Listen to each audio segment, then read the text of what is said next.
How best to say this? Understand that I'm not the kind of person to sit in front of a microphone and believe that what I think will have any profound meaning to your lives. But you see, although what I have to say may upset a few of you, a few months ago I had one of those life-changing moments that forced me to realize that I've made a lot of stupid mistakes in my life. And you know what they say, make films about what you know.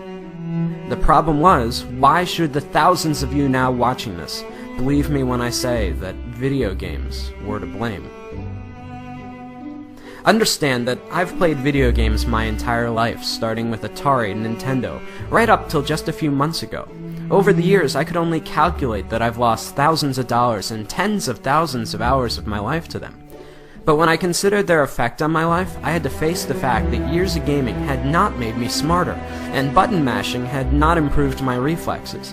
I was not a kung fu master, I couldn't properly swing a sword, and in a zombie apocalypse, I probably wouldn't last 5 minutes.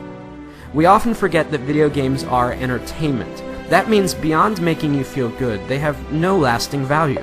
Regardless of how important it may feel to you, there is no place on a resume for Xbox achievements.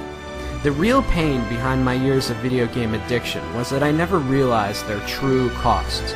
Sure, it was just a few hours here or there, but over 3 decades, I'm not just sickened now by the amount of my life I've spent, but more so by all the important stuff that I willingly pushed aside to make time for games.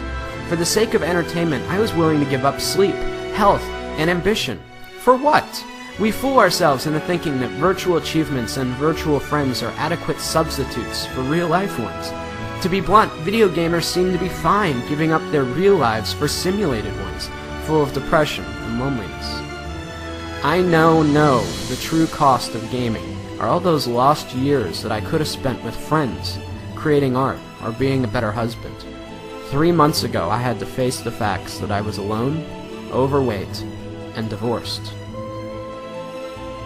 If there's a moral to this lecture, it's that as much as we may want one, life does not have continues. For much of my life, I was eager to trade away countless opportunities, friendships, and love for experiences that don't really exist.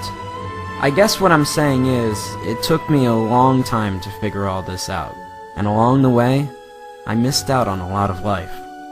At the risk of sounding like an after-school special, don't allow something as stupid as video games consume the best years of your life at the expense of all the greatness you could achieve.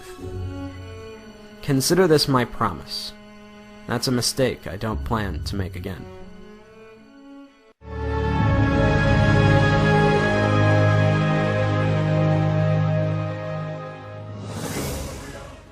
Now, I know a lot of you are going to be angry or confused over the things that I'm saying. Call me whatever names you like, pretentious or not. Understand that while I don't hate video games or the people that make them, I'm still worried about their overwhelming negative effects that they've had on my generation. But halfway through animating this film, I came across a documentary about the Penny Arcade convention, and that's when it hit me. Healthy gamers do not dwell away on the games, but instead embrace the community.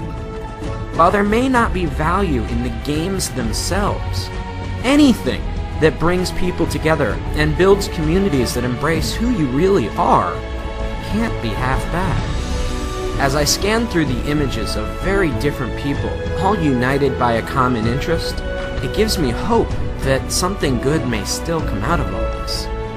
We are the first generation forced to find a balance between letting technology improve our lives or risk allowing it to dominate us. In reality, does Warcraft or Facebook improve your social life, or are you sitting at home alone? Either way, the only thing I know is that I'll never find out sitting alone in front of my TV, and neither will you. Whatever you choose, remember, in this game, you only get